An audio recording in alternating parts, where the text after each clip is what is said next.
He was the cutest little ball of fun and fur. Knut, the cuddly polar bear from the Berlin Zoo that the world fell in love with back in 2007. Born in captivity and rejected by his mother, he was subsequently raised by a zookeeper with the help of a baby formula mix with added cod liver oil. Knut soon became an international star. People will be coming from all over the world to mark his 3rd birthday. It really says something. The Berlin mayor once said that wherever he travels, people ask him, "How's Knut?" Even in places where they can't pronounce it properly.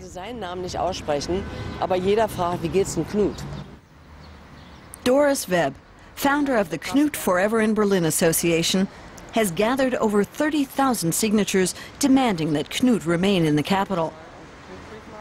She and the association members are worried that the Berlin Zoo wouldn't mind seeing the back of Knut.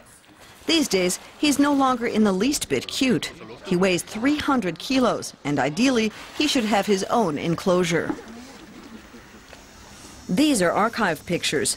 Today, we're not allowed to film him, and the zoo director refuses our request for an interview. Berlin Zoo is in the middle of a court battle over the proceeds from Knut's marketing.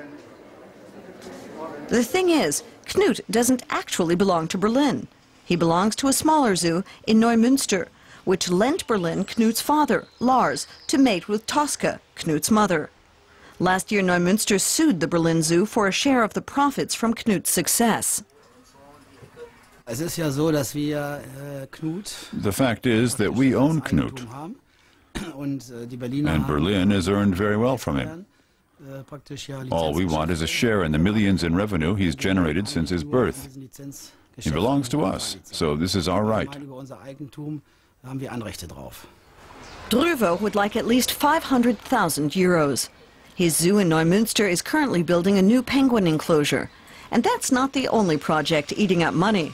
The zoo is financed entirely by donations and entrance fees, and times are tough. Most of its visitors support Neumünster Zoo's claim to Knut's fortune. When you look around Neumünster Zoo, it's quite obvious it could do with a bit of money. It's only fair. That was the original deal, after all. I think it's all ridiculous. If the bear hadn't been raised by a zookeeper in Berlin, then no one would have paid any attention. There never would have been a fortune in the first place. I think the zoo here has no right to claim any of it. In Berlin, meanwhile, many think that Neumünster does deserve some of the Knut spoils. Berlin zoo director had his finger bitten off by a chimpanzee recently. Had he given the other zoo $1 million, perhaps he would still have his finger. That's what happens when people are dishonest. They lose their fingers. They have a point. Berlin earned so much from Knut, they're being pretty mean not to share. To be honest, I was shocked that Berlin is trying to keep all the profits to itself. It's not okay, that's what I think. No one knows exactly how much money the Berlin Zoo has made from Knut's merchandising. The director is reportedly willing to give Neumünster 350,000 euros, but negotiations between the two zoos are ongoing.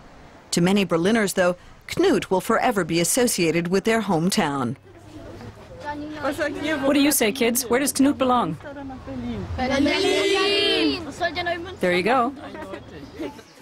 Both zoos agree that Neumünster lacks the space for Knut. The polar bears there would see him as a rival and give him a hard time. So no problem there. The issue is, who gets Knut's money?